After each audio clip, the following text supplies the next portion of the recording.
É Carol Amorim.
Quinze minutos já.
Égua, que estranho.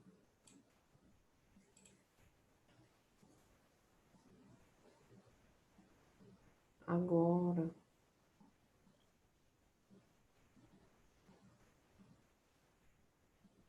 Boa tarde, Tiago. Tem mais gente com dificuldade ainda?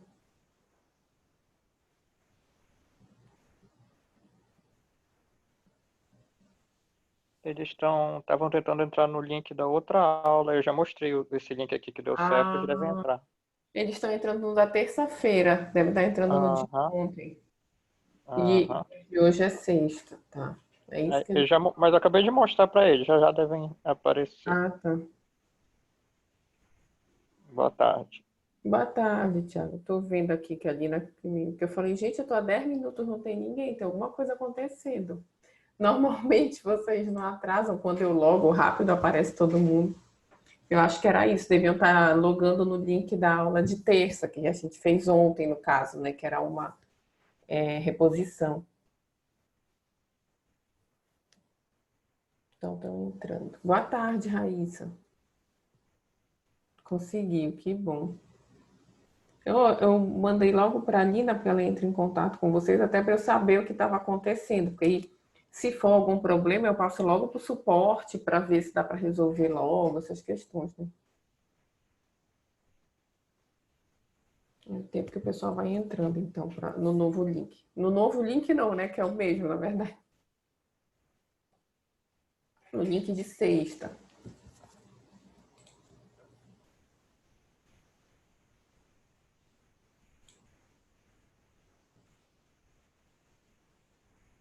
Uhum.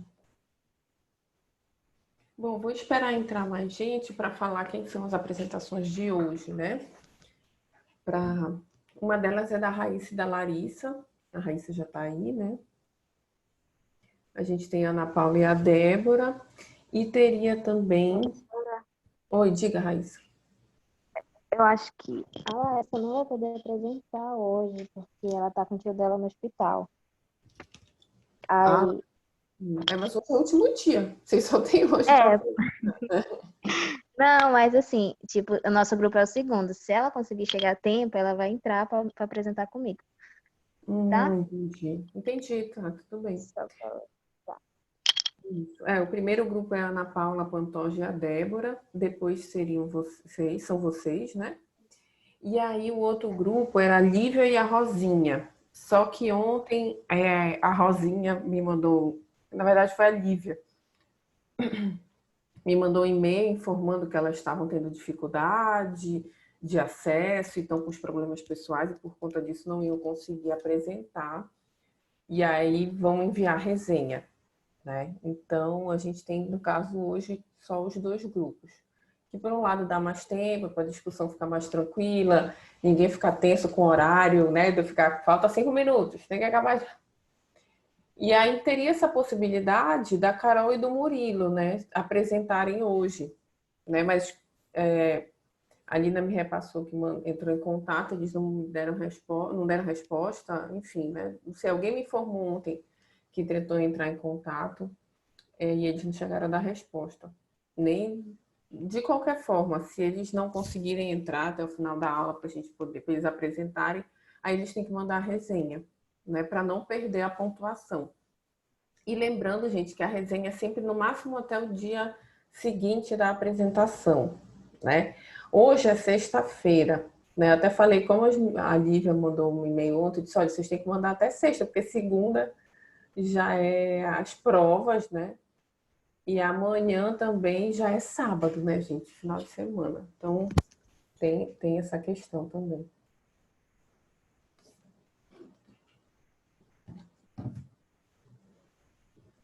Estou olhando aqui exatamente para ver a ordem das apresentações, né? Então, no caso, se a Larissa não puder apresentar, mas quiser mandar a resenha, ela pode? Só que até hoje, Pode. né? Isso, até o final do Ah, dia de hoje. Como já leu o artigo, né? Pressuponho que vocês já leram. aí você, esse artigo foi muito complicado.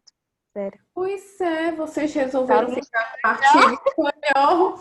Eu até falei, gente, vocês vão querer mesmo ficar com artigo espanhol? Eu não sei se foi tu ou a Larissa que disse, não, a gente vai encarar. lá. Isso. Então tá, vamos lá, né? Não, tipo, a tradução, olha, e a tradução a gente conseguiu traduzir, né? Pelo menos no Google, nos aplicativos que a gente baixou. Agora, se a tradução tá certa, aí que Tem essa não tem questão. que ver, né? O Mas que foi muito importa é se complicado. vocês entenderam o objetivo, assim, né? Entenderam o artigo, o que, é que eles estão falando sobre violência, né? Eu achei interessante a Sim, sim. temática mesmo, né? A violência Eu normal achei também bem interessante. é bem interessante, assim. E como eu falo em todas as apresentações, o mais importante para mim é vocês apresentarem o que vocês entenderam do artigo, principalmente as discussões sociais que os artigos trazem, cada um com seu tema, seja violência, esporte, saúde mental, álcool e drogas, é tudo que a gente passeou aqui nas apresentações. Gênero, né? Que a gente falou também, do papel de gênero, enfim. Então, não se preocupem, tem que ser uma tradução literal, idêntica, igualzinho. Isso daí a gente Aí, não. quando eu tava lendo, tinha umas coisas, tipo, confusas. Eu, meu Deus, o que é isso? Aí, quando eu ia ver, né, era uma coisa totalmente diferente da tradução. Sim, porque o espanhol ele tem muito cognato, que são aquelas palavras que parecem ser semelhantes ao português, mas que têm um sentido totalmente diferente. Isso. Então, isso dá uma confusãozinha em espanhol. Tem gente que acha fácil ler em espanhol, né? Eu não curto muito. Às vezes eu prefiro, porque pelo fato de eu ter feito curso de inglês e tal, então tem uma leitura de inglês. Então, às vezes eu prefiro ler em inglês, mesmo que eu ainda bata um pouco mais a minha cabeça, do que ler em espanhol, que eu nunca fiz curso, não entendo nada, enfim.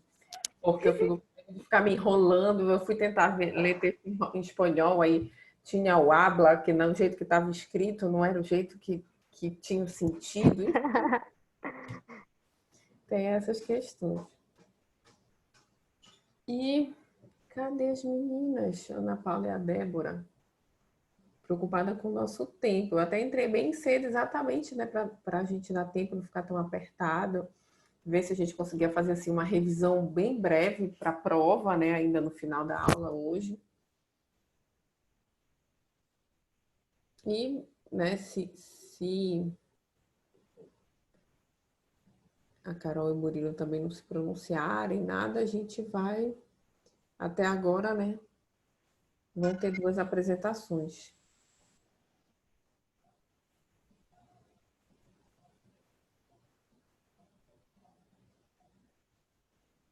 Esperar mais uns 2 minutinhos.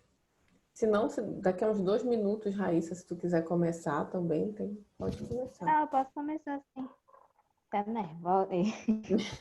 Não precisa ficar nervosa. Ontem a Nicole, eu não vou apresentar porque eu vou ficar sozinha, porque a Kaune não vai poder. Eu falei, tu já leu, vai, apresenta. Ela me mandou por e-mail. Eu disse, tá, tu pode mandar resenha, mas apresenta que tu já te livra logo.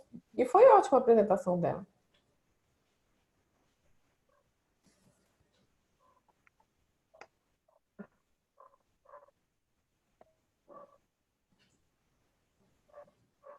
Eu até fui olhar também meu e-mail, ver se tinha alguma mensagem da Ana Paula, da Débora, mas Mas acho que elas vêm sim pra você. não recebi. As provas de vocês começam na segunda, né? Isso. Entendi. E aí, já estão tranquilos ou nervosos? Tudo junto. Eu dou. É uma prova de psicologia social, a gente está super tranquila. Quem leu, quem assistiu às videoaulas, tem lá, né? Digo, quem não conseguiu estar ao vivo, né, presente, mas dá pela plataforma, dá para ver as aulas, né? Fica bem tranquilo também. Bom, se tu quiser começar, Raíssa, já são 2h30, 2h31 mais exatamente. Deixa eu só confirmar aqui com a Larissa se ela vai vir ou não, tá? Para a gente não perder muito tempo, né? Lembrando que a gente só tem mais 1 hora praticamente. porque a nossa aula termina às 3h40.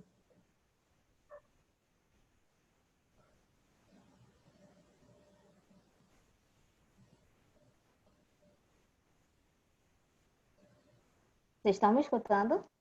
Uhum. Tá. Ela disse que não vai dar tempo, então eu logo começar. Tá. Boa tarde, né, para quem está assistindo. Boa tarde. O meu artigo, na verdade, o meu e da Larissa, ele é de uma escritora, Lídia Noemi Camus, Coronado, na verdade, né? Uhum. E ele ressalta a violência do amor romântico na narrativa de duas mulheres mexicanas. Então, o objetivo desse artigo é a gente tentar compreender, tipo, o amor romântico e a violência, né, ao mesmo tempo. Uhum. E também de duas mulheres que elas cuidam dos seus filhos sem a presença do pai, né, das crianças. E na questão da construção socioeconômica, socioeconômica, cultural, e também como é que eu posso dizer? No país onde elas vivem, né? Uhum. Então, essa escritora, ela fez duas pesquisas, né? Uma análise narrativa, como o casal se relaciona naquele país e como a ideia do amor romântico é lidado naquela época, no caso, né? Lá. E não faz muito tempo. E também, tipo, como na América Latina, no caso, no México, cresceu muito o índice da família, em questão da mulher, né? Ser o geral, sem tudo, né? Sem a presença do pai. Então, eu acredito que em 1970 era 14%, né? E a partir de 2010 foi 17%. No INGI de 2017, né?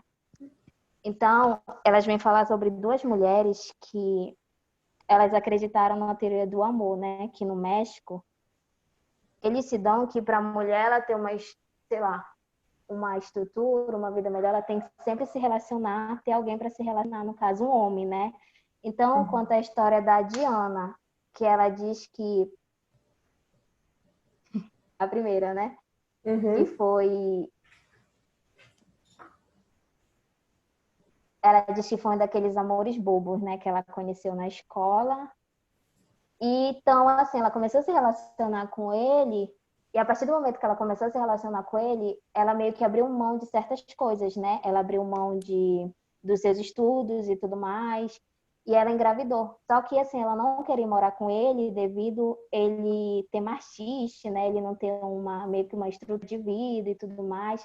Só que lá, a mulher em si, ela é meio que julgada se ela não tiver um homem do lado, né? Então ela é meio que dada como uma meretriz, uma mãe sem o pai da criança, então eles julgam muito nisso, porque no México, pelo menos eu lendo o artigo, dizia que se a mulher ficar sozinha, ela não é respeitada, né, perante a sociedade. Porque eles criam uma cultura que se a mulher não tiver uma família, gerar uma família e tudo mais, ela não pode ser respeitada como se merece, entendeu? Uhum. Então ela diz que ela morava com os pais delas e tudo mais, aí ela conheceu ele e ela engravidou, resolveu morar junto. Só que nisso ela achava que ele seria o amor da vida dela, né, e tudo mais. E ele simplesmente começou a fazer coisas que não agradam, né? Tipo trair, sair com outras mulheres e tudo mais.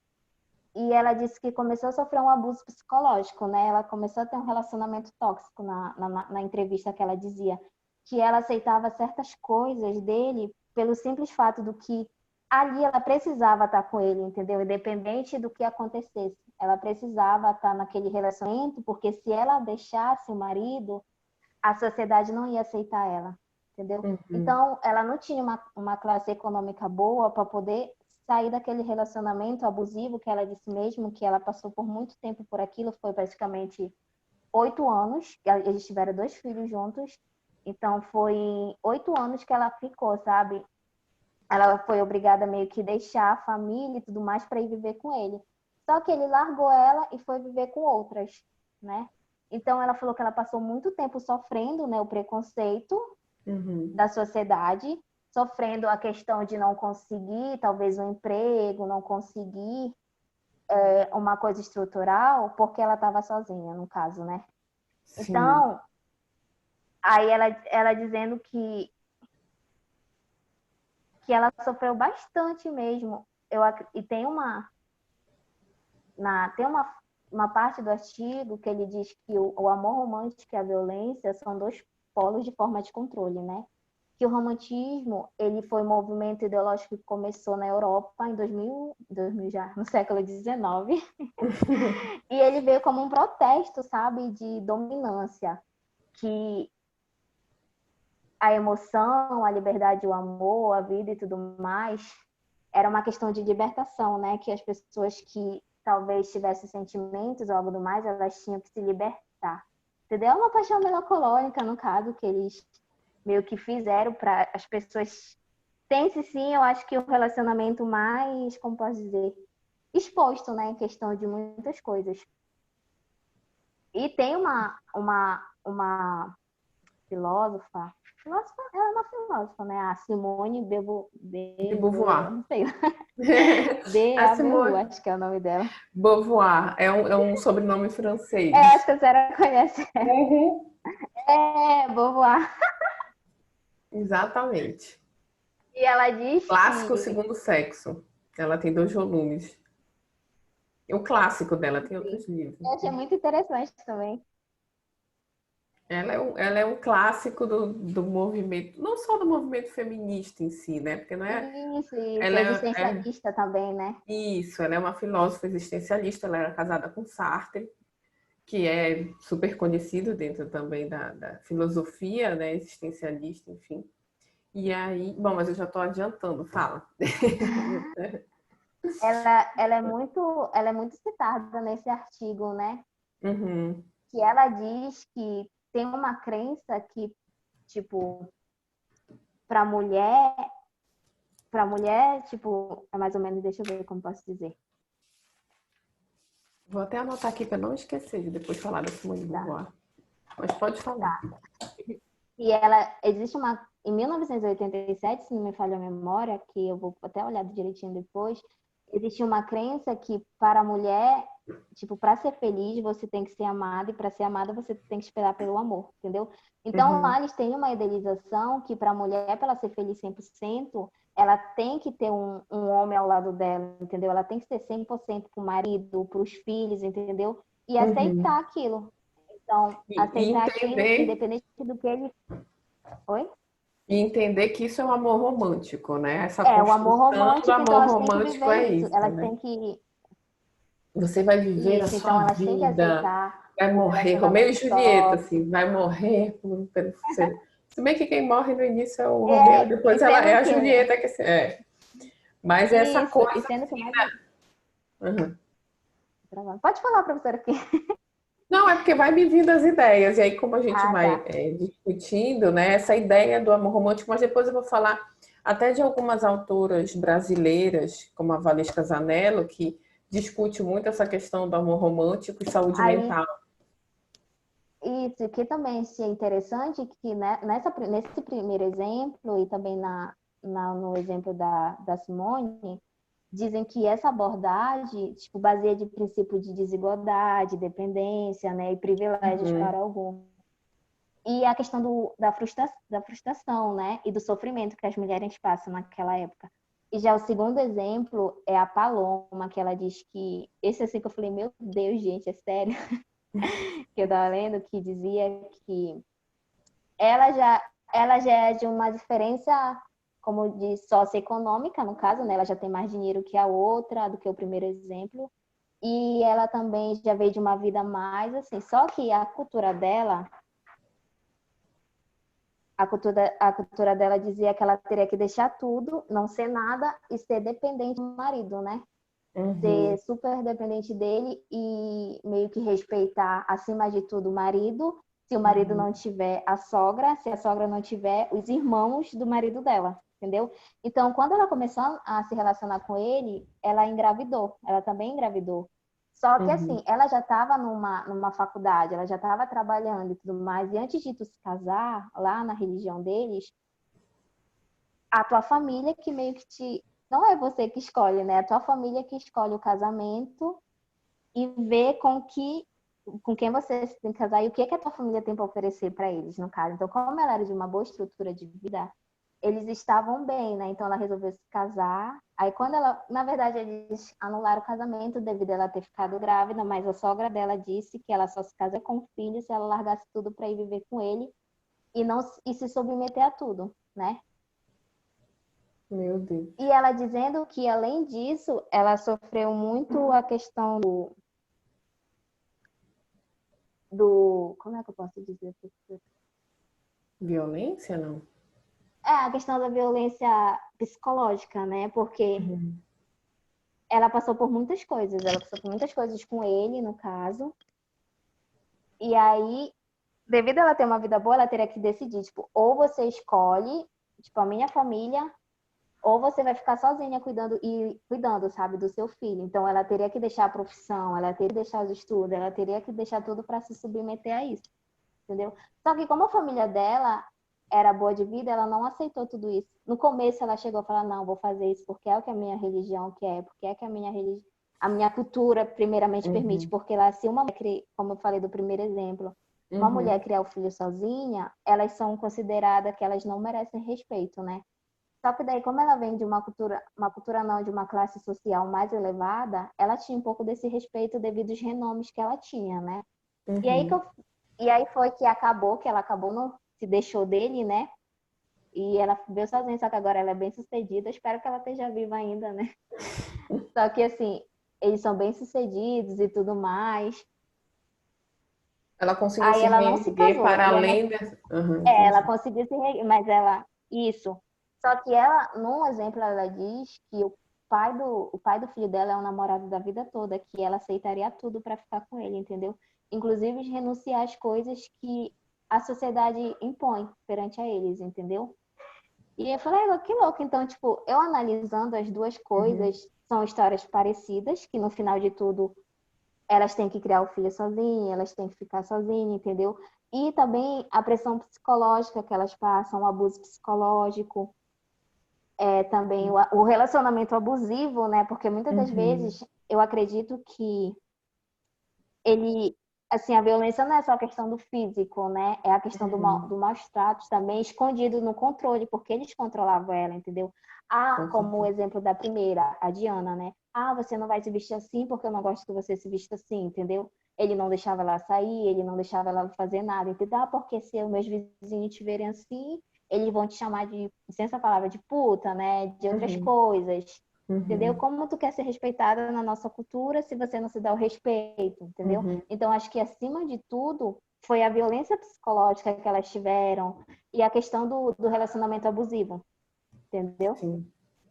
Então, elas são de classes sociais diferentes, né? De campos Uhum, também, de idade e condições familiares. A primeira, ela voltou com os pais dela, né? Tá morando com os pais delas agora. Ela disse que passou uns 6 anos para ela conseguir, sabe? Ter o reconhecimento, ter a posição no lugar que ela deveria ter há muito tempo.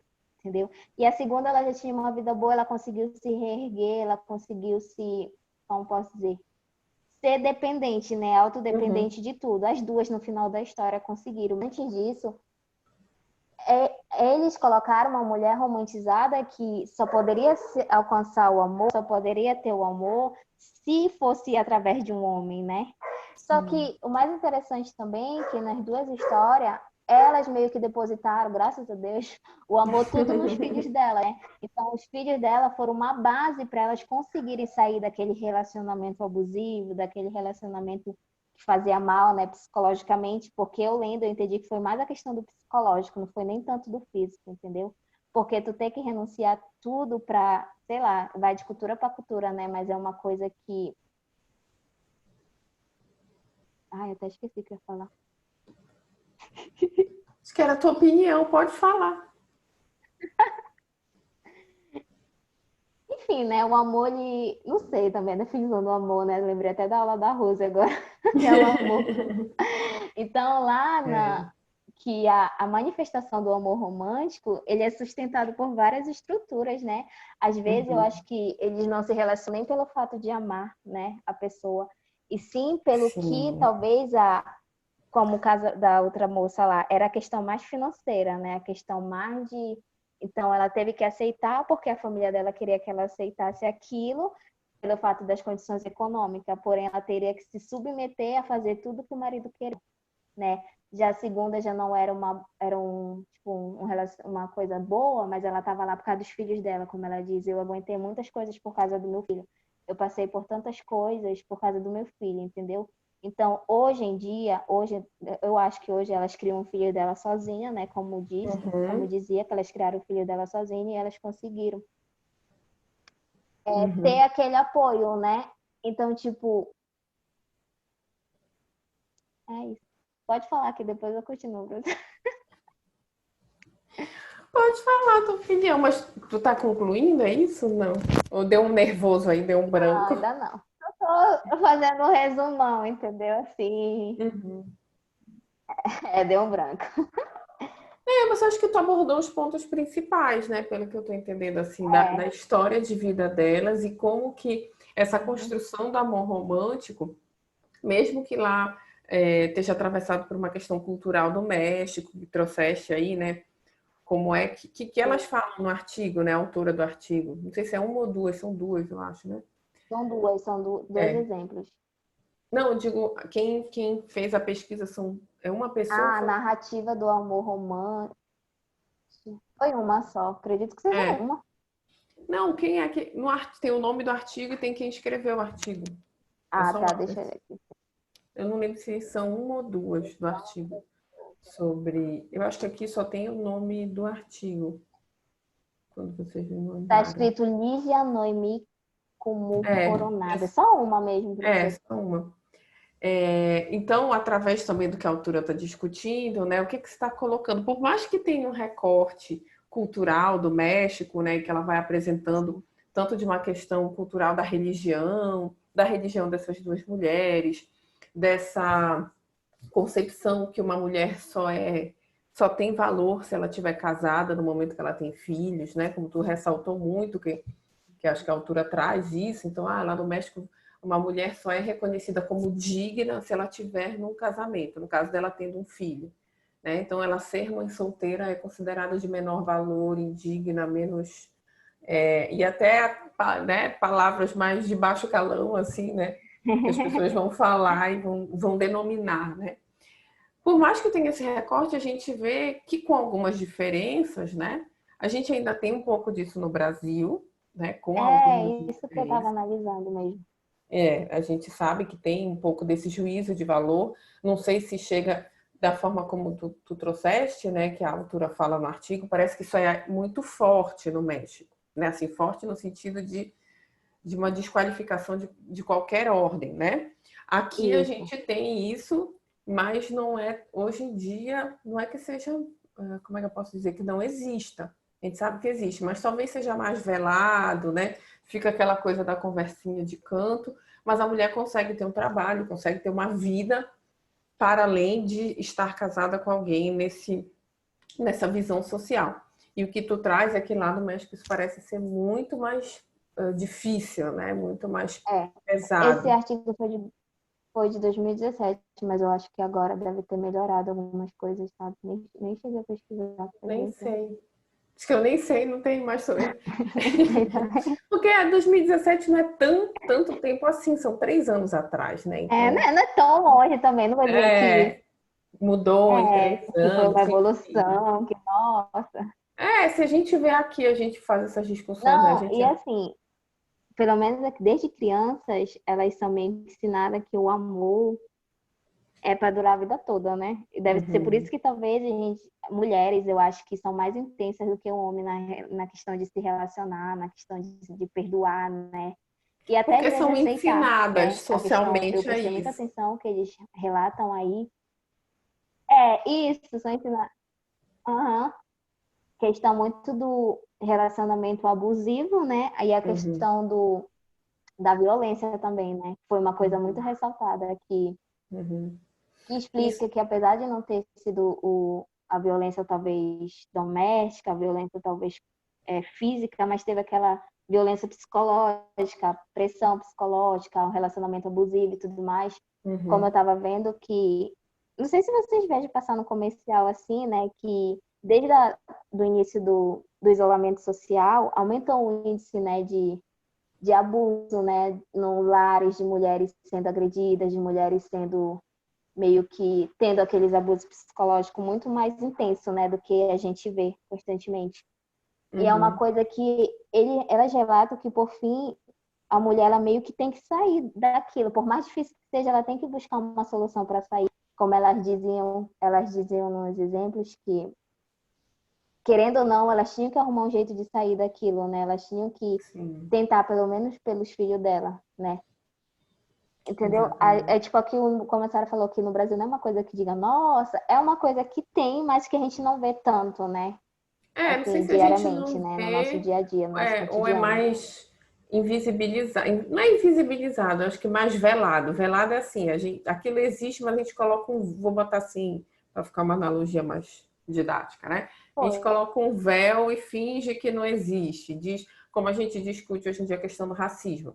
Aí tem gente que diz, não existe racismo no Brasil. É. Existe, só que é mais velado, é mais assim, a gente finge que não está vendo, aquilo vai sendo naturalizado, enfim, né? Eu acho que aqui E tem. também eu Uhum. tava. Pode falar. Não, pode falar. Não, que, tipo, na Organização Mundial da Saúde, né? Pelo menos dizia que, não sei se ainda é 30%, né? Que no mundo todo, 30% das mulheres que tiveram uma relação com seu parceiro afirmam que viveram algum tipo de violência, né? Sendo Uhum. física ou sexual por parte dele, né? No caso. Uhum. Já que no México, uma a cada 3 mulheres sofreu um incidente, sabe? Por violência por parte do homem, entendeu? Uhum. Então, eu acredito que é uma coisa bem complicada, assim. Muito. Fora a E questão do alcoolismo, né? A questão da drogadização, acredito que fala, que ressalta também no drogadição, artigo. isso. Ah, tá, elas falam, ela fala também no artigo, né, a autora. No México existe isso também, né? A agressividade, a irresponsabilidade, entendeu? E sendo que lá é considerado um problema de saúde pública, né? Sim, que aqui está se batalhando ainda para ser considerado um problema É. de saúde pública, infelizmente. Vai para o Então, campo jurídico, é como se fosse um problema jurídico só de criminalização.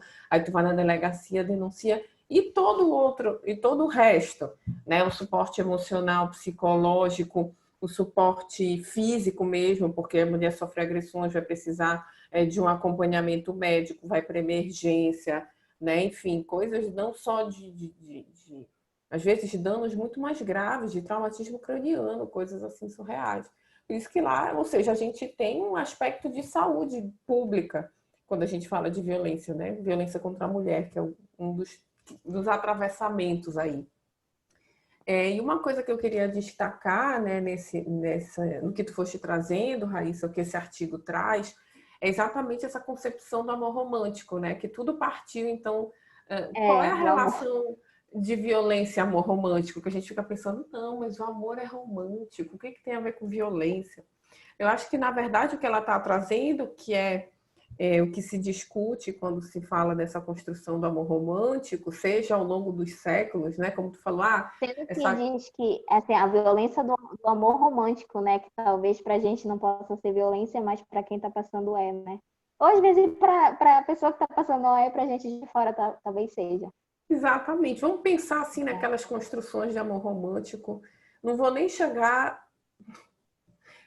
nessas construções de amor romântico que a gente vê nos dias de hoje como 50 tons de cinza, né? Aí vai dizer que aquilo é amor romântico. Mas eu tive colegas, não da psicologia, de outras áreas que amam 50 tons de cinza.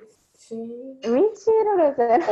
é um amor romântico. Eu lembro de uma colega na época que eu trabalhava em clínica de hemodiálise, ela era de outra área, né? Não era da psicologia. Ela leu toda a trilogia, sei lá, acho que tem 1, 2, 3 livros, e ela adorava, assim, esses livros, assim, que é bem... que esse eu acho que é um dos piores, mas ela adorava todos aqueles livros que a gente vê, às vezes, até nas falecidas bancas de jornal, que hoje em dia não tem mais, né? Que tem, assim, em PDF, na internet, enfim, né? Verônica, não sei o quê, aquela coisa do amor romântico. Isso é um Eu exemplo, acho, né? Uhum. Diga, Thiago. ixi, aqui a internet tá meio ruim pra cá. Ah, tá Mas eu bom. acho que o indicativo disso são os desenhos da Disney, assim. Exatamente, era Que a nesse gente ponto que eu vê, ia se for pegar chegar. lá dos primeiros até os que são passados hoje em dia, a gente vê a mudança de como se encarava o amor, né? Hoje em dia a gente Exatamente. vê até algumas princesas, como eles dão o título, né, mais É difícil. empoderadas, que nem tem essa ideia da necessidade de um homem nos desenhos. Aí tu vai comparar com antigamente e tinha tudo isso. É toda. No meu ponto de Exatamente. vista, a Disney influenciou ou ela acompanhou essa mudança de época. Mas, São- ao meu ver, é uma comparação perfeita, assim. Exatamente. Era nesse ponto que eu ia chegar, que eu disse, eu não vou nem chegar na atualidade, que a gente tem essas concepções de amor romântico. Se a gente for ver de uma geração inteira, por exemplo, Branca de Neve, que é um dos primeiros filmes da Disney que vai para o cinema como um filme de criança, assim, né? Branca de Neve é da década de 50. Eu assisti Branca de Neve na minha infância. Mas, assim, a origem, né? O filme, a minha mãe assistiu Branca de Neve, né? E ele é da década de 50. Então, se a gente for ver, lá vai eu falar do cinema, né? Mas como a gente entrou nesse tópico dessa construção do amor romântico, que é também um espaço, quando a gente fala do cinema, da publicidade, né? Do uso das imagens, é um espaço de reafirmação, que o Thiago até fala, não sei se quem veio primeiro, né? O ovo ou a galinha, se foi os filmes da Disney ou se ele foi acompanhando. Na década de 50, quando a gente vai estudar a história do cinema mundial, a época de Hollywood, não no início de Hollywood, mas assim, principalmente nesse momento de década de 50, 60, os filmes eram esses filmes românticos, com diferentes ordens, né? Enfim, mas sempre dessa coisa de uma mocinha ou de uma mulher que estava passando por alguma dificuldade, ia ser resgatada amorosamente, não só com as princesas da Disney, que vai ter o cavalo branco lá, o príncipe, mas que no final termina com aquele cara que salvou a vida dela em algum sentido, né? Salvou porque ela estava sofrendo, salvou porque ela estava passando dificuldade financeira, salvou porque ele era um cara legal, bacana e, sei lá, enfim, né? De várias ordens aí. E isso também, se a gente for pensar em algo mais fácil da gente acessar, né? A questão da Disney, como o Thiago falou. Então, eu fui de uma geração que fui criada com esses desenhos de que mulheres são princesas, e aí a gente tem que tomar muito cuidado, né? Porque uma princesa vem essa concepção do amor romântico. Nós somos princesas que estamos à espera de um príncipe. Então, nós não somos só, se a gente for falar assim, Branca de Neve, Cinderela, Bela Adormecida, Bela e a mais Fera. Bela e a Fera, Ariel, né, Pequena Sereia, que já Ai, são meu mais Deus. da minha geração, de que já veio da década de 90. Branca de Neve, Cinderela e a Bela Adormecida, de algum modo, já existiam até na literatura infantil. Lembro da mamãe falar, eu li o livro, enfim. Que eram as princesas, mas aí vai dizer, são princesas por quê? Porque tinha, se a gente for pensar nessas três, porque tinha uma herança, como é que a gente diz? Herança no sentido de hereditariedade, né? Os pais eram reis e eram não sei o quê, enfim. Mas, sem contar, jamais Ariel. Se bem que Ariel também, né? Ela era filha lá do príncipe do rei das águas, enfim, né? Até esqueci o nome dele. Mas essa geração, eu falo porque eu lembro muito disso, quais eram os filmes que a gente ia assistir, que ia ter aniversáriozinho da menina, não sei o quê. Era essa construção de um amor romântico, que nós somos princesas, mas nós somos princesas em busca de um príncipe. O filme inteiro, né, esses filmes todos estão falando disso. A Ariel, mesmo falando, né, uma coisa mais contemporânea, entre aspas, né, década de 90. A Ariel, O sonho dela é casar, ela quer, né? Ela vai, quer dizer, casar assim, entre aspas. Ela vai se apaixonar por um cara que é da terra, né? Já que ela era do mar, e ela quer porque quer ficar com aquele cara. Então, a história toda é ela perseguindo o amor da vida dela, ela buscando ao preço de, ou seja, todas, né, ao preço de ficar sem voz, né? Ou seja, ao preço de você não vai falar para poder continuar nessa relação. Se a gente for pensar nos aspectos simbólicos, falando agora psicologicamente, né, das mensagens que ficavam ali, ou seja, não fale para você manter seu príncipe, né? Se mantenha calada, né? Então, por mais... exatamente. As mensagens subliminares ali não tinham nada a ver com aquelas loucuras que diziam que ia aparecer um desenho de um diabo. Não, mano, a mensagem subliminar era para construir nossa subjetividade feminina, dizendo que fiquem caladinhas para vocês continuarem com o príncipe de vocês, né? E aí essa construção é muito sutil, Thiago, né? Eu vi várias discussões sobre a Ariel, coisas que eu mesma não tinha. Caraca, a gente é criança, né? Eu era criança, então eu achava maravilhoso o desenho da Ariel, mais do que das outras princesas, né? Porque ela tinha uma pegada um pouco independente de brigar com o pai, eu vou para a terra e eu vou fazer o que eu quiser na terra.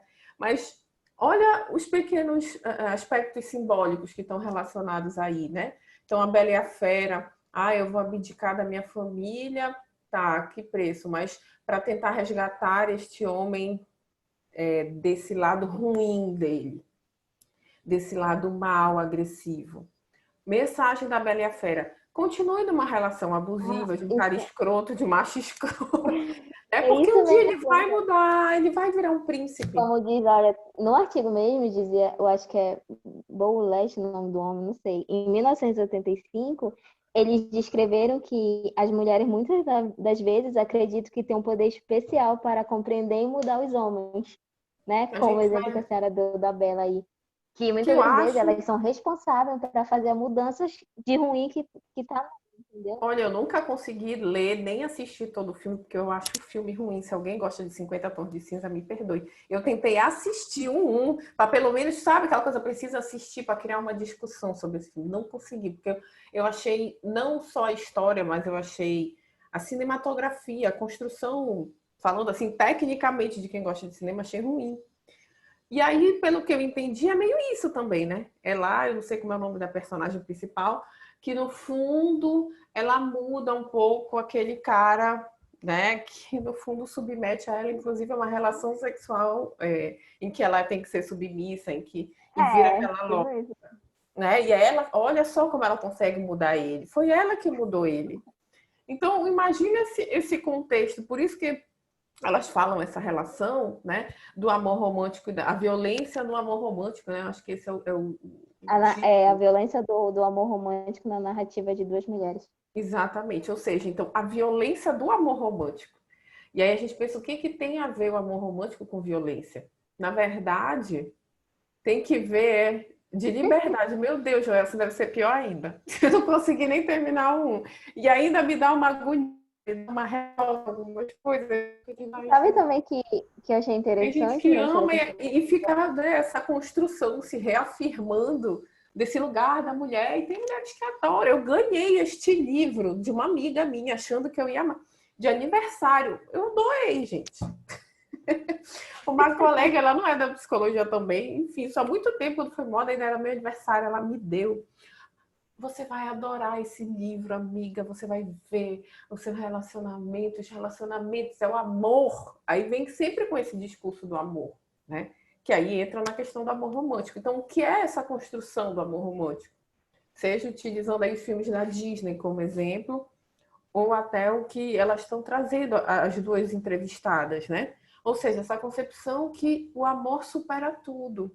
O amor perdoa, né? O amor entende que foi só um momento, se a gente for falar da violência psicológica, da violência em todas as ordens aí, porque tinha toda a família envolvida, né? Da sogra chegar e dizer, olha, para você ficar com meu filho, você tem que abandonar tudo para viver em função dele, né? Então, é esse amor romântico que de tudo abdica, né? Você abdica do seu ser, né? Da sua subjetividade, de quem você é, para viver em função de uma outra pessoa. Então você deixa de ser a Raíssa para virar a esposa do fulano de tal. Deixa Deus, né? Não Olha, por acaso, essa questão da mudança dos nomes, é tanta coisa associada que a gente naturaliza, assim. aí ela, tipo, um exemplo aqui que ela diz assim mesmo, que, que ela, explicando para a moça, né, e ela citou que quando ela estiver com o parceiro dela, eu serei a vida dele, o universo dele, eu farei tudo por ele, entendeu? Ela citando que quando ela se casasse com ele, que ela seria o universo dele, que ela teria que ser 100% dele, entendeu? Porque eles idealizaram aquilo para ela no caso, né? E tem um aspecto que é perigoso, né, que tu trouxe, que é o que elas falam, né? E que às vezes acaba acontecendo, dessa coisa de então, como eu não vivi esse amor romântico, né? Não vivi com muitas aspas, porque o amor romântico, se a gente for pensar, se a gente for ler essa concepção de amor romântico, já é uma concepção de violência subjetiva mesmo, né? Eu me violento, eu ignoro tudo que eu sou para poder viver em função de uma outra pessoa. Então, acaba sendo, né, uma violência consigo próprio.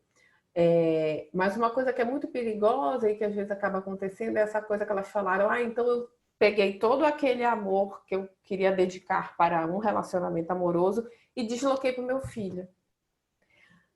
E que horas ela desloca para ela? Acontece. Né? Isso acontece, entendeu? Aí elas e aí existem várias questões, a questão do quanto que você constrói então uma subjetividade deslocada para um outro ser, só que é seu filho, e isso vai pesar extremamente no desenvolvimento dessa pessoa, inclusive no futuro, né? Quem sabe você vai acabar virando aquela sogra que disse: "Largue tudo para viver com meu filho", porque no fundo você virou o seu, falando aí, o seu objeto de amor, né? Enfim, uma concepção meio psicanalítica, apesar de não entender muito, tá falando até alguma besteira, isso a Rose tem muito mais propriedade, né? Ou seja, você desloca aquilo para aquele sujeito e o peso que é para aquele sujeito e para você, que continua abdicando do seu amor próprio, né? Ele diz assim, ok, eu tinha isso, mas antes... Aí vem aquelas frases meio clássicas, assim, meio do senso comum. Você tem que se amar primeiro antes de amar alguém, né? Aí parece aquela coisa assim, isso é frase do senso comum e tudo mais. Isso. E também... Uhum. Não, aí ela dizia, fora que elas disseram, né, que elas esperaram por muito tempo a volta deles, né, que eles mudariam e voltariam para elas, né. Eu acredito que isso acontece bastante no nosso dia a dia, né. A gente amar, sei lá, uma pessoa, por mais que a gente tenha feito muita coisa errada, por mais que a gente tenha passado certas situações, mas a gente acredita e espera que vai voltar e vai mudar, entendeu? Aí até que ela falou que ela deixou de acreditar naquilo porque a amiga dela falou para ela ter um pouco de dignidade, entendeu? Pega o resto das dignidades que tem, foca em outras coisas, entendeu? Porque sempre tem alguém para alertar ali, né?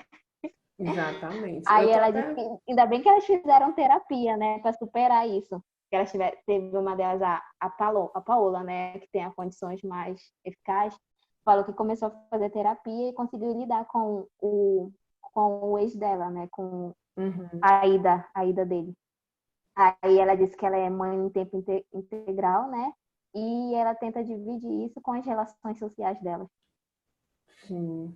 Eu estava até procurando aqui, porque aí apesar, né, o resto do povo aí não apareceu, não sei se vai aparecer, para falar saúde mental. Ai, gente, gênero. Deixa eu botar aqui o nome da. Tá. Só para mostrar a capa desse livro, tá? Imagens. Eu tenho ele em PDF, inclusive, se alguém quiser. A questão é que eu estou procurando aqui onde estava, mas para não demorar muito. Por que eu estou fazendo esse link? Porque, assim, essa discussão do amor romântico e do quanto que ele prejudica a saúde mental das mulheres, tem uma psicóloga que está discutindo muito isso, né? Hoje em dia ela está meio assim, bambambana nos estudos de gênero e saúde mental, tá? Dentro da psicologia, mais especificamente, que é a Valesca Zanello. Acho que eu ainda não cheguei a comentar com vocês aqui. E aí, ela produziu esse livro, tá? Que é Saúde Mental, esse aqui que está no canto. Saúde Mental, Gênero e Dispositivos, Cultura e Processos de Subjetivação. e que ela faz, essa aqui é a Valesca Zanello, e ela faz uma grande discussão, exatamente porque aí ela vai para o foco, não só, ela não está falando só de gênero e psicologia social, ela está trazendo isso para o campo da saúde mental ao longo da experiência clínica dela, né? Ela tem, para quem quiser, tem o Instagram dela, ela faz muita live, tem várias lives dela lá salvas, né? Sempre chamam ela para discutir, e ela faz essa discussão do amor romântico, né? Eu queria ver se eu achava aqui o PDF, mas eu tenho medo de demorar, porque para vocês verem o sumário, né? Ela faz uma discussão sobre maternidade, sobre o amor romântico, né? Sobre ela chama de dispositivo do amor romântico, né? Então, de que forma a gente constrói a nossa subjetividade enquanto mulher, de que a gente tem que corresponder a essa expectativa de só ser reconhecida como uma mulher de valor, ou como uma mulher mesmo, se você tem um relacionamento amoroso, né? Deixa eu voltar aqui. Então, nesse sentido, a Valesca Zanello vai discutindo esse dispositivo do amor romântico como um dispositivo de controle, que elas até falam aí no artigo, né, Raíssa? Um dispositivo de controle que vai dizendo assim, olha, você tem que viver em função de arranjar um relacionamento. Então, a gente está lá, deu 15, 16, 17 anos, não tem namorado, enquanto para o homem vão cobrar, olha, quantas namoradinhas você já teve, né, e tudo mais, para a menina, e aí, já está namorando? Se vai namorar, já tem que ser o amor da vida, né? Vai casar? Quando é que vai casar? Como vai casar? Quantos filhos quer ter, né? E aí ela tem uns termos que eu acho engraçado, até tem algumas coisas que eu acho um pouco radical da Valesca Zanello, tá, gente? Ela tem uma discussão muito interessante, muito pontual, mas algumas outras coisas sobre gênero eu acho que ela acaba generalizando um pouco quando ela fala assim, apesar dela discutir as masculinidades, às vezes ela fala de uma forma muito raivosa um pouco, para minha visão, tá? Mas ela tem muita coisa interessante. Então ela diz que as mulheres vivem na prateleira do amor, porque nós fomos educadas a estar sempre esperando esse príncipe encantado, né? Então a gente tem que estar sempre, da gente, das mulheres, né? É cobrado, tá? Cobrado de sempre usar uma maquiagem, passar um batom, tá bonita, tá com cabelo bonito, né? Tá com as unhas pintadas, tá magra, a postura, né? A postura, né? Aonde você anda, como você se veste, mesmo que seja, eu vou para uma balada e quero seduzir, então eu tenho que ter uma roupa específica para seduzir, né? Eu só vou chamar a atenção se eu botar uma saia mais curta, ou um decote, ou isso, ou aquilo, dependendo do contexto que você tá. Então ela diz isso, né? Que as mulheres estão sempre nessa prateleira do amor, nessa construção social, e nisso como vai se construindo a subjetividade dessa concepção de amor romântico, né? E os homens, ela tem um outro termo lá, mas eles dizem que os homens estão sempre nessa coisa do, parece que estão no supermercado, né? Eu vou escolher quem eu quero, enfim. Né? Mas trazendo mais para essa discussão que, por isso se faz essa crítica da concepção de amor romântico, né? Dessa concepção construída de amor romântico. Infelizmente, o que acontece é que às vezes quem não vai ler, entender o que a gente está criticando do amor romântico, acha que está querendo dizer que vai ter teorias da psicologia social, das ciências sociais, que querem acabar com o amor, que todo mundo tem que ser frio e calculista e sem coração, porque está criticando o amor romântico. E não é isso. Por isso que eu digo, a gente tem que ler, inclusive, aquilo que a gente... Se a gente vai criticar alguma coisa, a gente tem que ler, né? Ou pelo menos tentar ver metade do filme, que nem eu tentei, para poder dialogar ali. Mas é a mesma coisa. Na verdade, a crítica que vem, né, dentro dessas discussões de gênero é pensar o que é esse amor romântico que se constrói, que sempre coloca a mulher como essa princesa que vai ficar esperando o príncipe encantado chegar no cavalo branco e vai construir a vida dela sem ela ter autonomia nenhuma, né? Porque sempre são assim. O que acontece com a Branca de Neve e com a Cinderela? Viram donas de um castelo. Ninguém está mostrando lá se elas estão... Com a Bela Adormecida também, né? O final do filme é assim. Se casou e virou feliz para sempre.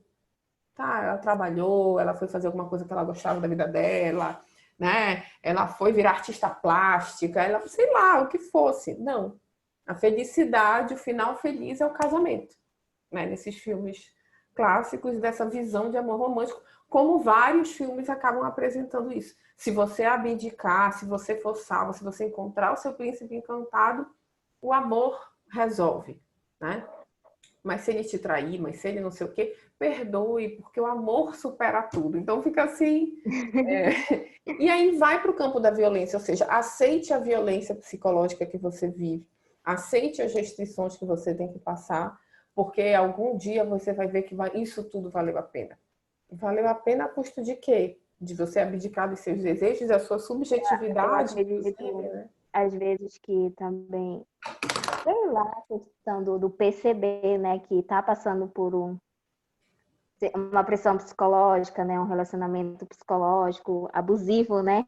Muitas vezes a gente fica tipo, é o jeito dele, é o cuidado, é isso, entendeu? E remete acaba muito à muitas vezes não discussão percebe que está passando por aquilo. Exatamente, remete exatamente com o que a gente discutiu ontem com a Dani e com a Cirlane, né? Que elas estavam falando no artigo delas, traz muito isso. Como fala de violência contra a mulher, né? Desses grupos de acolhimento, de atendimento, então do quanto que isso é naturalizado, né? De tipo, não, é porque ele estava estressado com o trabalho, foi por isso que ele puxou meu braço, né? Não, é porque ele é temperamental, por isso que ele me trancou no quarto. Aí tu vai dizer, né? Mas vai naturalizando, né? É porque... Vira uma rotina, né? Vira uma coisa normal. E aí, ele se aborreceu comigo porque eu estava fazendo muito barulho, porque eu estava lavando a louça. Oi? Né? E aí a gente vai ouvindo esses discursos que são reproduzidos muitas vezes pelas mulheres da própria família. Tenha paciência, senão você nunca vai ficar com ninguém. Você tem que ter paciência com o homem. O amor é assim, o relacionamento é assim, o casamento é assim. Então, assim, vai sempre se reafirmando essa lógica de sempre colocar nessas situações que começam como uma violência, eu digo até uma autoviolência, né? De você se anular em função daquela pessoa, a chegar na violência psicológica, violência física, violência sexual, né? Que é pouco falada, então é natural, eu não estou afim de manter relação com meu namorado, marido, mas eu tenho que fornecer, porque, né, homem não pode ficar sentindo necessidade, senão vai procurar outra na rua. Oi? Será que isso também não é uma coisa construída, né? Que a gente tem que se violentar, não estando afim de fazer nenhum tipo de relação sexual, mas vou fingir que eu eu vou, né, abstrair para fazer uma relação, ou seja, é uma violência sexual. Você fazer algo que você não está afim, não é uma violência? Né? A violência sexual não é só você ser amarrada, presa, estuprada com toda aquela visão construída. Mas é na medida em que você não quer fazer algo e é obrigada a fazer. E que às vezes você se submete por conta desse discurso, que coloca os homens viriram, os homens podem tudo. Né? É do instinto do homem. Que instinto é esse, gente? Foi um instinto ensinado, tanto para a mulher como para o homem também. Né? A gente até falou um pouco dessa discussão, de rediscutir as masculinidades, enfim. Então, se o homem quer, tem que fornecer, tem que dar, né? O termo que se fala mesmo no cotidiano, porque senão ele não vai mais te querer e vai procurar outra na rua. Se ele for procurar outra na rua, ele é um macho escroto, ele não te ama, simples assim. Porque aí vem, né? A concepção do que a Raíssa trouxe aí, que vocês falaram na aula da Rose, o que é o amor? Né? Então, o que é realmente o amor? Amar, aí vem para homem, eu acho que se a gente fizer essa pergunta, né, fazendo uma pesquisa para homens e mulheres, vão vir respostas, às vezes, diferentes. Né? Pode ter homens que vão dizer, o amor é aquela mulher que vai fazer tudo por mim, é aquela mulher que vai viver para a nossa família, que vai me dar filhos. Uma mulher que só fornece, né? Ela vai me dar filhos, ela vai fazer tudo para mim, enfim. Claro que vão ter homens que vão dizer, o amor é companheirismo, é parceria, estou dizendo que são todos. Mas, numa grande maioria, talvez a primeira resposta seja essa, porque foram ensinados numa cultura que também diz que a mulher tem que fazer isso para eles, né? Assim como, o que é o amor para a mulher? É a dedicação total, é viver em função do outro. Talvez ela até pense nessa relação dual, mas ela vai construindo essa concepção que está sendo reafirmada ao longo da cultura, da família e assim sucessivamente, que o amor é essa doação. Então, é a doação para o marido, é a doação para os filhos, que aí elas trazem isso, né? Então eu desloquei o amor do marido para a criança. E aí eu vivi em função desse filho, né? É um peso psíquico também para esse ser, né? Olha, eu tenho uma amiga que ela tem uma filha, né, de 3 anos. E, tipo, ela sempre namorou esse garoto e tudo mais. Aí acabou que ele deixou ela, foi embora. Ele deixou ela quando ela tava bem, tipo, uns 2, 3 meses, eu acho, de gravidez, né? Foi embora. E desde aí, ela nunca conseguiu mais se relacionar com ninguém, entendeu? Ela falou assim, agora o meu amor é a minha filha. Agora, tipo, é eu e a minha filha, vou Tá ver com a minha faltando filha, se entendeu? Tipo, encontrar menina, o que consigo que tu tem na mesmo, né? cabeça? Bora querer. É um pouco disso, porque também é esse processo cultural aí, desse discurso social de colocar nessa situação, né? De que tem que viver em função de um outro, seja o marido ou seja os filhos, né? Você não pode viver em função de você, senão você é uma mulher egoísta, você é uma mulher ruim, né? Enquanto que isso não é cobrado do homem, né? Se o homem viver em função dele, não, mas é porque ele é trabalhador, né? Ele tem que viver. Homem é assim mesmo, né? Homem é egoísta por natureza. Oi, como assim? Onde está essa natureza que alguém nasce com o gênio do egoísmo, né? Gente, então, parabéns, Raíssa, pela discussão. A gente já está, Obrigada, né? Sara. Faltam uns 20 minutos, e aí eu quero aproveitar para a gente fazer uma revisãozinha aqui. Opa, deixa eu ampliar aqui. Rápida, né? Em relação para a prova, tá? Então, deixa eu abrir aqui. Então, só relembrando o que vai cair para a prova. Então, a gente tem aqui o. Ai, meu Deus, eu quero. Tá. Estão vendo? Tá aparecendo aí o PDF? Tá sim. Tá, né?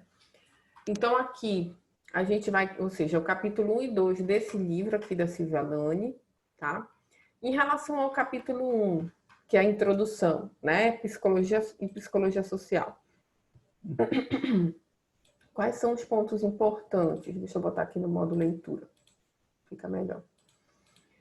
O primeiro ponto aqui é entender o que a Silvia Lani está falando sobre, por que ela afirma que todo comportamento é social. Né? Por que ela vai não só afirmar que todo comportamento é social, mas ela vai fazer uma discussão sobre essa compreensão. Né? A gente já pulou das apresentações e aí está aproveitando para fazer a revisão. Né? O que ela está tentando compreender com isso? Ou seja, é entender que quando a gente fala de aquilo que a gente começou a falar desde o início da discussão de psicologia social e foi falando principalmente a partir da Silvia Lani, né?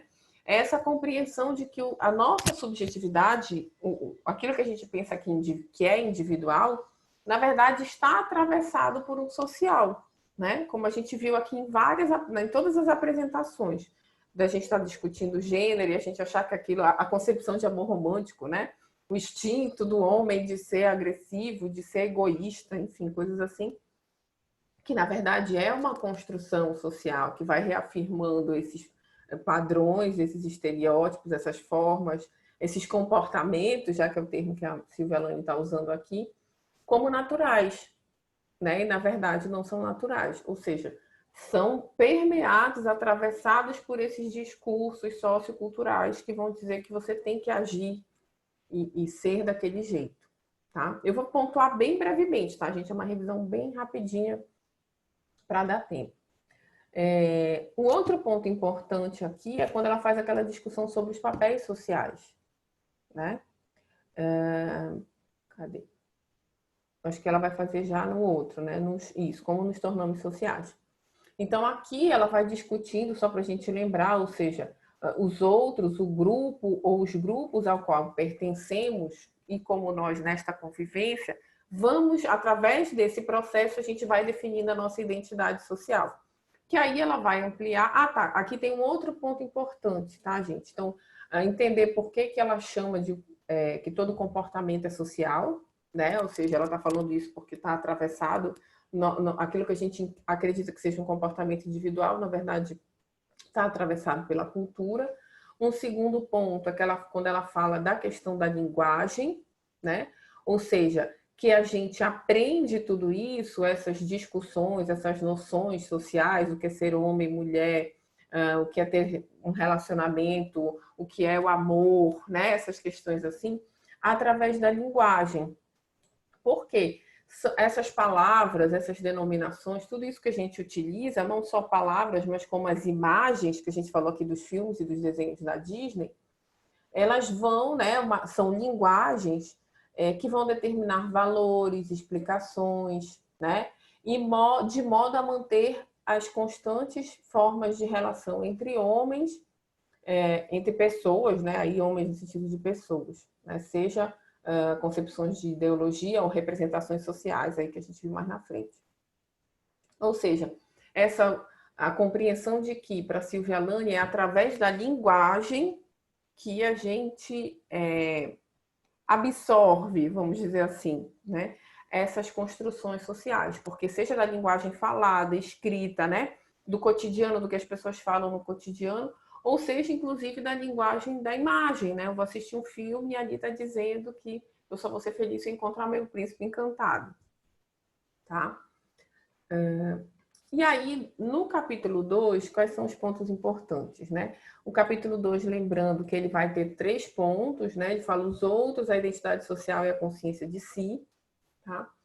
E quando ela fala os outros, é quando ela vai se aprofundar mais nessa compreensão. Então, como é que esses outros, esse mundo, essa sociedade, atravessa o individual? O que é o indivíduo e sociedade, né? E aí ela vai ampliar e vai dizer, na verdade, está tudo atravessado, né? Que aí ela vai discutindo, né? Claro que a gente está inserido assim. Então, desde o primeiro momento da nossa vida, a gente está inserido num contexto histórico, pois as relações, né, entre adulto e criança recém-nascida seguem um modelo ou um padrão em cada sociedade, que veio desenvolvendo e que considera correta. Então, a gente até viu um pouco isso hoje, né? Então, como é isso no México, né? Então, se eu tivesse nascido no México, esse peso enquanto mulher, né? O que vai ser? Você só vai ser feliz se você tiver com alguém. Ele vai ter um peso, uma valorização, um sentido muito maior do que no Brasil, por exemplo, tá?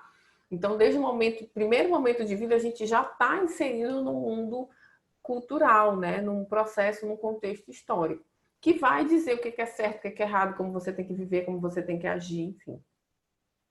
Então, por conta disso, são práticas consideradas essenciais e, portanto, valorizadas.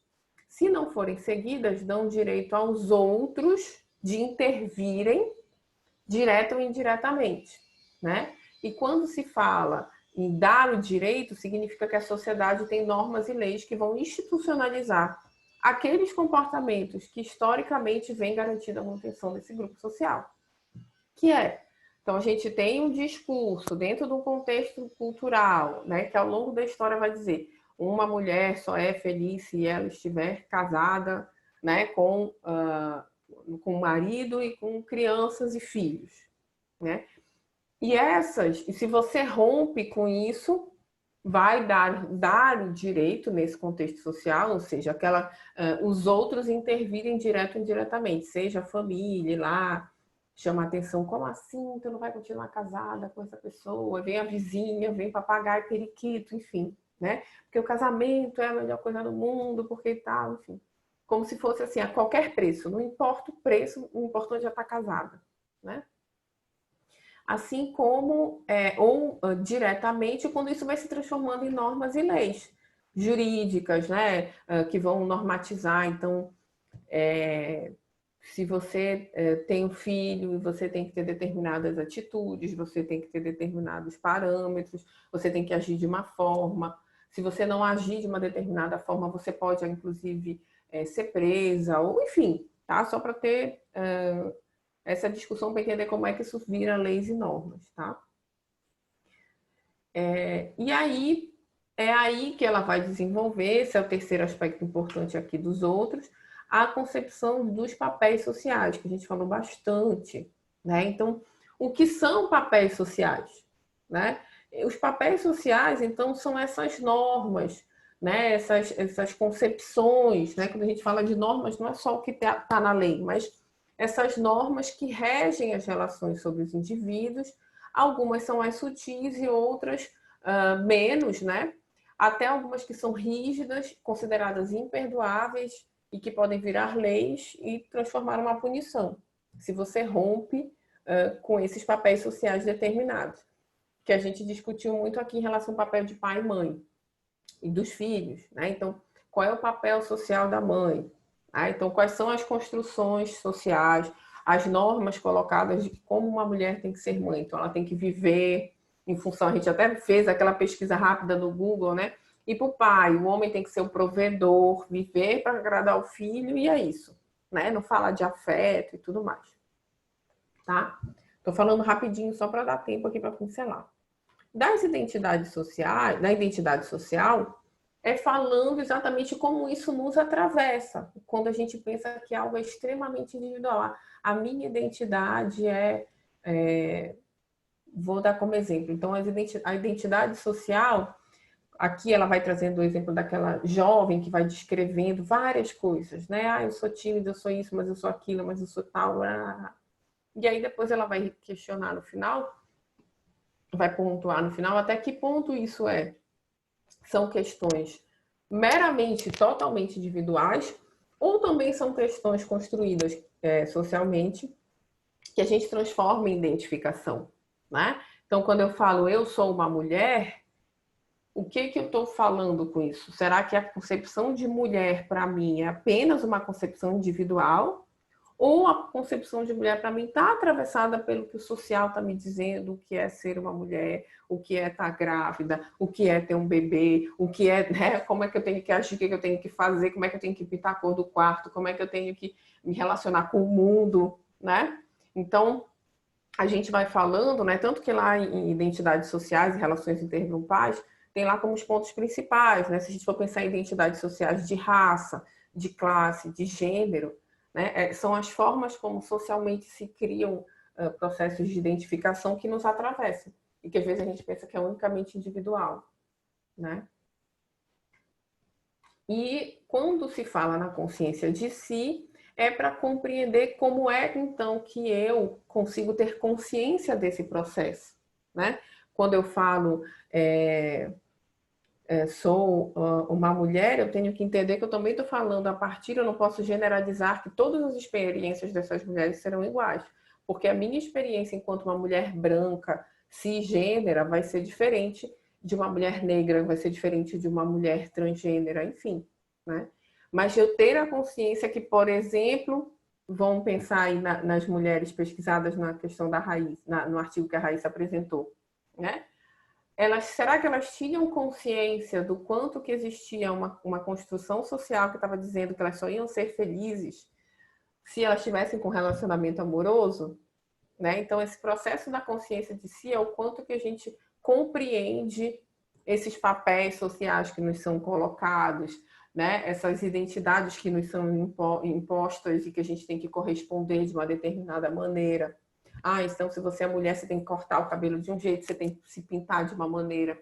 Se você é homem, você tem que agir de uma determinada forma, tem que falar de um determinado jeito, tem que se posicionar de tal jeito, né? Bem rapidinho. Então, e para finalizar, deixa eu botar agora aqui, para dar tempo aqui nos nossos 5 minutos. Um outro, então a gente tem aqueles dois capítulos, e o outro é sobre representações sociais, tá? Que é um capítulo que não tem número o capítulo, né? Daquele livro da Maria Graça Jacques, que é um branco e azul que eu botei na plataforma e tá lá na página 91 do PDF, tá? E aí só para trazendo os slides aqui, né? Só para lembrar. Então, para ser mais rápido do que a gente lá olhar, que eu também coloquei na plataforma os slides. Em representações sociais é para a gente entender basicamente a questão de como nasceu, só para a gente entender que as representações sociais estão atravessadas por outros campos das ciências sociais, né? Pela antropologia, até por outras discussões dentro da própria psicologia. Entender a definição de representações sociais, ou seja, as representações sociais são teorias sobre saberes populares e do senso comum, elaboradas e partilhadas coletivamente com a finalidade de construir e interpretar o real. Então, o conceito de representações sociais é uma teoria que vem entender quais são as teorias que o senso comum constrói sobre uma determinada situação, sobre um determinado fenômeno, tá? É só lembrar lá do remoso, que a gente deu como exemplo aqui, né? Então, quais são as teorias, ou seja, quais são as representações sociais que a população de Belém tem sobre alimentos que causam mal à saúde? Então, o senso comum, os saberes populares, foi criando uma teoria de que existem alimentos que podem piorar uma inflamação e são chamados no nosso saber popular de alimento remoso. Tá? Então, as representações sociais não são as compreensões teóricas dos cientistas sobre algo, mas, na verdade, é entender como o senso comum está interpretando alguma situação, algum fenômeno que acontece, tá? Aí fala dos 3 níveis, mas isso é só uma compreensão muito breve, não precisa se adentrar tanto nisso. Aqui fala, né, por que estudar as representações sociais, ou seja, porque é um conceito abrangente, porque entende aí o principal é esse terceiro ponto, né? As representações sociais também entende, né, a teoria das representações sociais, que o social não determina uma pessoa, mas é substantivo dela, ou seja, nos constitui, ele não vai determinar, então todo mundo que está naquela cultura vai agir igual. Não é isso. Mas aquela cultura atravessa a forma de agir, de viver no mundo daquela pessoa. E aí também compreende que o ser humano é tomado como essencialmente social. E aqui nos principais conceitos, né? Aqui é só para vocês entenderem quais são os conceitos principais. Mas focar muito nessa concepção de ancoragem e objetivação, tá? Lembrando que a ancoragem é o processo pelo qual o senso comum, os saberes populares, nós, né, porque a gente também vive dentro do senso comum e o que a gente compreende é de psicologia. Se aparece um fenômeno da medicina, a gente vai, de repente, compartilhar daquela mesma noção, né? Então, a ancoragem é esse processo que a gente busca classificar alguma coisa que a gente não conhece, né? Só que nesse processo de classificação se cria um juízo de valor, né, em relação a uma pessoa, uma ideia, um objeto, enfim, que a gente até falou do coronavírus. No livro elas dão um exemplo da AIDS, que quando a AIDS foi descoberta, esse processo de ancoragem, ou seja, o senso comum começou a dizer que a AIDS era um câncer gay, né? Essas coisas absurdas. Porque nesse processo de algo novo, a gente vai tentando classificar aquilo que é não familiar. E a teoria das representações sociais chama isso de ancoragem. A objetivação é o processo da gente tentar transformar algo abstrato, né, que a gente não vê, não pega, em uma imagem, né? Então a gente cria uma concepção sobre, por exemplo, né, o exemplo que elas trazem aí que eu trouxe é essa concepção de divindade. Então todas as sociedades têm uma noção, uma compreensão de divino, né? E cada uma vai criar através da objetivação uma imagem do seu Deus, vamos dizer assim, do seu ser maior, né? Então, essa compreensão de Deus, por exemplo, no Ocidente, principalmente para esse viés mais do cristianismo, né, do cristianismo em geral, essa compreensão de Deus vai ter uma imagem de um velhinho de barba branca, né, com traços europeus, né, de olhos claros, enfim. Então, esse é o processo de objetivação, tá? E sobre a metodologia, o foco maior é entender que a teoria das representações sociais trabalha com pesquisa qualitativa, né? Precisa se aprofundar, entender o que é grupo focal, enfim, né? Só para ter essa noção geral. Ok, gente, foi bem rapidinho essa revisão, só para a gente ver, né, quais são os aspectos principais, né? A gente está no nosso horário. E aí é isso, gente. Boa prova. Vai ser tranquilo. Vai todo mundo fechar a prova. Tenho certeza disso. E em relação às apresentações, todas foram muito boas, gente, tá? Praticamente não teve ninguém que tirou uma nota baixa em relação ao valor das apresentações. Estão todas e todos de parabéns, tá? Só quem vai me mandar os artigos que eu ainda estou corrigindo para dar a pontuação. Mas fora isso, em relação às apresentações, podem ficar tranquilos. Ok? Tá ok, professora. É isso, gente. Então, Com certeza, Tiago. Boa tarde. Boa tarde, gente. Tchau, tchau. Boa tarde.